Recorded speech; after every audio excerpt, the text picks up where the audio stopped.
आप जो है इतना विरोधभाषी शब्दों का इस्तेमाल कर रही हैं, ये आपका गुस्सा हो सकता है और ये गुस्सा ही है जो झलक रहा है, मैं भी देख रहा हूँ। लेकिन इस बार क्या आप जो है बदलाव देखना चाहेंगे? कोशिश तो होनी चाहिए, बिल्कुल भाई, बिल्कुल चाह रहे हैं हम तो। उत्तर प्रदेश में सन 2027 में एक चुनाव होना है विधानसभा का, तो इसमें इस जेएनजी का कोई असर देखने को मिलेगा? इनको असर मिलेगा, बहुत बढ़िया मिलेगा। यूपी 13 बुलंदशहर से बिलोंग करती हूँ मैं, और इसीलिए मैं आई हूँ कि कोई पत्रकार मुझसे ऐसा टकरा जाए, उसको मैं बताती हूँ पत्रकारिता किस तरीके से इत्तेफाक से मैं भी बुलंदशहर से बीएसआर न्यूज़ है। नहीं, बहुत अच्छी बात है। नहीं, आप हो, आपको ये भी पता होगा बुलंदशहर से डरते नहीं है, पता है ना, तो वही है, इसीलिए हम यहाँ आए हैं। तो सब कुछ छोड़ छाड़ कर आ गए, अब इन बच्चों के साथ रहेंगे और इनके हक के लिए हम लड़ेंगे। भले ही हमारे अभी बच्चे नहीं है, लेकिन कहीं ना कहीं हमारे भाई भी हैं, तो आप भी हैं, मित्र भी हैं। जैसे आप राजनीतिक हैं और मैं राजनीति की सवाल करना चाहता हूं आपसे। ऐसे प्रोटेस्ट हुए हैं जिनमें जो है उत्तर प्रदेश में गोलियां चली हैं, 19 लोग भी मरे हैं और फिर उल्टा उनसे ही जुर्माना वसूला गया है सरकार द्वारा। बुलंदशहर में भी एक धरना प्रदर्शन सीए के ऊपर हुआ था, उसमें बुलंदशहर में 6 लाख रुपए करीब जो है सरकार को भुगतान दिया था वहाँ की जनता ने। तो आप बुलंदशहर से आती है, मैं वो बुलंदशहर वाला ही सवाल आपसे पूछ रहा हूँ। तो और किसानों ने भी जो है 13 महीने का धरना प्रदर्शन किया था और 700 से अधिक लोगों का बलिदान उसमें दर्ज हुआ है। तो आप जो है कैसे देखती हैं, बदलाव होगा या नहीं होगा? बिल्कुल होगा। एक बात बताइए, हम भारतीय जनता पार्टी में रहकर हम इतना सब कुछ देख लिया, तभी तो हमने उसे छोड़ने का निर्णय लिया है, और बदलाव तो हमारा यही होगा। और ये मैं ही नहीं हूँ, हमारी भारतीय जनता पार्टी के बहुत कार्यकर्ता जिन्होंने ये डिसीजन लिया है कि अब हम इस पार्टी में काम नहीं करेंगे, पार्टी में नहीं रहना, हमें समाज सेवा करनी है, तो हम अपने समाज को लेकर एक साथ जुड़ेंगे और उसके साथ काम करेंगे। और जितना ये बीजेपी कर रही है ना, अभी तो मैं ज्यादा कुछ बोलूंगी नहीं, लेकिन बस मैं इतना कह रही हूँ कि अब इस बार वो समझ जाएंगे।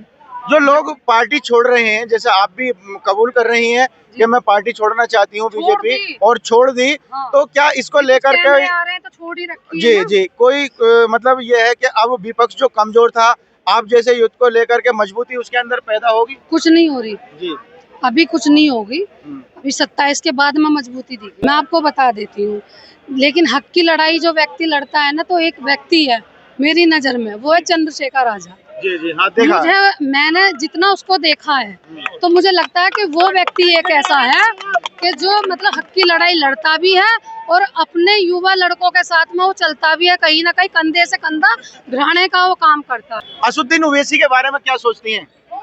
देखिए, वो भी ठीक है, उनका भी विचारधारा जो है कहीं ना कहीं समाज से बहुत अच्छे हैं, और मुझे वो भी बहुत ठीक है, क्योंकि देखिए जो व्यक्ति पढ़ा लिखा है ना, अब जो अनपढ़ हैं तो वो तो हिंदू मुस्लिम, हिंदू राष्ट्र, ये सब चीज़ों को लेकर राजनीति करेगा। जो व्यक्ति लोकतंत्र से निकलकर संविधान को पढ़ने वाला है, तो वो कभी किसी भी धर्म को नहीं इस तरीके से टारगेट करेगा, ना ही वो हिंदू मुस्लिम करेगा। तो मेरी नज़र में वो भी बहुत अच्छे हैं। स्टूडेंट रोड पे हैं, समझ रहे हो ना, इनका भविष्य क्या है? पढ़ाई करा रहे हो आप लोग, अपने बच्चे करके पढ़ाई कराते हो, तुम किस लिए करा रहे हो? इसीलिए कि पढ़ाई कराओ मेहनत से और पेपर लीक कर देगी सरकार। इसमें रेपिस्ट भरे हुए हैं, पता है सरकार में, जो रेप कर रहे हैं उन्हें तो कुर्सी पे बिठा लेते हो, साला आम जनता कुछ कर ही नहीं सकता। उनका कोर्ट कचहरी के चक्कर काट दिए हैं। जिन बहन बेटियों का रेप हो रहा है, उनके घर वाले कोर्ट कचहरी जाते हैं, तब 2-2 साल में, 1-1 साल में न्याय मिलता है। ये आप सब देखते होगे, ये सही है क्या? एजुकेशन की बात करते हो, तुम अपने बच्चों को विदेशों में पढ़ा रहे हो, तुम्हें खुद पता है कि यहाँ का एजुकेशन सिस्टम बहुत लूज है, गिरा हुआ है। आप स्कूल बंद कर रहे हो, मंदिर बना रहे हो, ठीक है, मंदिर बनाओ, हम विरोधी नहीं, ठीक है, मस्जिद बनाओ, लेकिन आप जो राजनीति कर रहे हो ना, हिंदू मुस्लिम पे मत करो। आप राजनीति करो, जो जेन्युइन बातें होती हैं उस पे करो, हम सपोर्ट करेंगे, ठीक है ना? रामपुर में यूनिवर्सिटी बनी है, वो यूनिवर्सिटी जी, तो अब जो है वहाँ वो टूटने के बारे में उसकी चर्चाएं चल रही हैं, तो क्या उस यूनिवर्सिटी को बचाने के लिए भी आप धरना करेंगे? मैंने किया था आगरा में, ठीक है, वहाँ से अरेस्ट भी हुआ हुई है। तो मैं इस पे ये कहना चाह रहा हूँ, आप उस पे कुछ चीजें इलीगल हैं तो आप उसका सुधार कर सकते हो, आप उसे गिरवा रहे हो, आप बना नहीं सकते, तो गिराना बेकार है। सुधारो, मुआवजा ले लीजिएगा जो इलीगल है, जिनकी जमीन कुछ 1-2 प्लॉट हड़पे गए, उसमें आप सारी कंट्रोवर्सी चला रहे हो। क्या आपके जो नेता बैठे इतने राजा भैया और भी लोग केस है, मैं तो नाम नहीं लूंगा किसी का क्योंकि बहुत से नेता हैं, उन पे इतने तमाम केस हैं। आप कभी उनको डालते हो, तुम्हारी बीजेपी की शरण में आ जाते हैं, तुम उन्हें छोड़ देते हो। ऐसा क्यों कर रहे हो? यूनिवर्सिटी को गिराने से पहले शर्म करनी चाहिए तुम्हें। जो शिक्षा दे रही है जो यूनिवर्सिटी बच्चों को, तुम उसे गिरा रहे हो। किस लिए गिरा रहे हो भाई? तुम बना नहीं सकते तो गिरा क्यों रहे हो? तुम गरीब जो स्टूडेंट है ना, गरीब बच्चे हैं, उन माँ बाप को गाली देना चाहूंगा मैं। पहले सुनो किस बात पे, क्योंकि तुम अपने बच्चों को पढ़ाते हो, आप बस कावड़ भरने भेज देते हो। कावड़ भरने जाओ, मैं विरोध नहीं कर रहा हूँ, लेकिन कभी तुमने ये देखा किसी नेता के बच्चे कावड़ भरने जाते हैं? बिल्कुल नहीं। हादसे में मरते हैं। योगी जी क्या है, अरे फूल वर्षा करा दी। आप फूल वर्षा करा रहे हो, उससे इन्हें क्या फायदा है? भगवान अगर इस दुनिया में है, हम मानते हैं उसे। जो पुरानी चीजें हैं, सनातन का मतलब ये नहीं होता है कि किसी का विरोध करना। सनातन का मतलब ये होता है कि जो काल पुरानिक चीजें चली आ रही हैं उन्हें मारना, उनके अपेक्षा चलना। आप सनातन सनातन बोल के मुसलमान भाइयों का विरोध कर रहे हो। अगर उनमें कोई गलती करता है उन्हें सजा दो। हम गलती करें हमें सजा दो, लेकिन हिंदू मुस्लिम क्यों कर रहे हो? लोग जो जातवाद में मर रहे हैं सारे मरोगे, याद रखना। तुम्हारे बच्चे भीख मांगेंगे। बाय बाय के सुनो। ना जात की दिक्कत ना पात की दिक्कत, हिंदू हूँ हर चीज से, सुनार हूँ। तुषार वर्मा मेरा नाम है। कहाँ से हैं आप? हम बुलंदशहर से हैं जी, तो क्या कहना चाहते हो? बस फिलहाल तो हम अपने आप को कवर करेंगे प्रोटेक्शन से। ये जो सरकार है, ये जो बच्चों के साथ खिलवाड़ कर रही है, उससे अपने आप को प्रोटेक्ट कर रहे हैं। हम कवच ले आए हैं कैप्टन अमेरिका वाला जी, और बाकी मेरे भाई बताएंगे तुम्हें। जी, क्या नाम है? अनिकेत। अनिकेत अनिकेत जी, तो क्या कहना चाहोगे किसको? सरकार को, अपनी सरकार मांग को? लेकर के? जी, बात ऐसी है कि जब तक धर्मेंद्र प्रधान इस्तीफा नहीं देंगे नीट पेपर लीक के चक्कर में, तब तक यहाँ से एक कोई हिलेगा भी नहीं। मेरा नाम है देव वर्मा, मैं नरेला से हूँ। जी, आपका? मेरा नाम है वर्षा, मैं कोटा से हूँ। आप भाई मैं भी इसके साथ ही आया हूँ, नरेला से ही हूँ मैं भी। क्या कहना चाहते हो?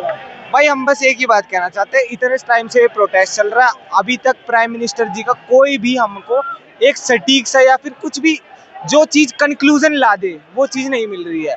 एक चीज क्लियरिटी जो होती है वो चीज हमें नहीं मिल रही है। अब भाई घूम फिर के एक ही बात आती है, जो चाय वाला है उसको सिर्फ यही आएगा कि दूध में कितनी पत्ती डालनी है, पानी डालना है, चीनी डालनी है। ये तो आएगा नहीं कि देश को कैसे आगे बढ़ा। ये हमारे education minister, so called education minister है, 50 से ज्यादा पेपर लीक हो चुका है। सिर्फ नीट की बात नहीं है, इनके होते हुए 50 से ज्यादा पेपर लीक हो चुके हैं।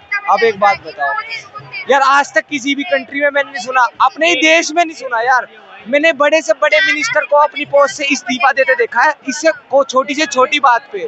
पर ये 10 से मस नहीं होकर देख रहे हैं। और मेन स्ट्रीम जो मीडिया है वो तो पूरी बिकी हुई है, वो तो पूरी बिकी हुई है। बस ये बात है कि अगर वो 18 दिन बाद बोल रहे हैं कि सब कुछ ठीक कर देता हूँ, तो 20 दिन से कहाँ नींद निकाल रहे थे? जब सोनम वांगचुक भूख हड़ताल पे थे, वो उनके पास एक दिन भी नहीं आए और उनको अचानक उठवा लिया गया। अभी तो वहाँ जा रहे हैं हॉस्पिटल में। अभी जाने से क्या होता है? 18 दिन बाद जाने से क्या होता है? पहले ही कर लेते ना ये चीज, तो ये सब करना ही नहीं पड़ता। ये सब आपको लगता है कि जेएनजे की ताकत के आगे सरकार झुकेगी? झुकना चाहिए, झुकना कोशिश चाहिए, तो यही पर रहेगी सरकार हमारी। का यही है कि वो अपनी पावर, वो अपने आप को वो नहीं करना चाहती। अगर हमारे कहने से वो एक मिनिस्टर को गिरा देगी तो हमको ये लग जाएगा ना कि ओहो, पब्लिक के कहने से सरकार गिर गई, तो इस वजह से वो हवा नहीं देना चाहते, वो अपनी पावर कम नहीं करना चाहते। मेन तो एक शिक्षा मंत्री के इस्तीफे देने से लगता है आपको सुधार हो जाएगा सिस्टम में? बिल्कुल नहीं होगा।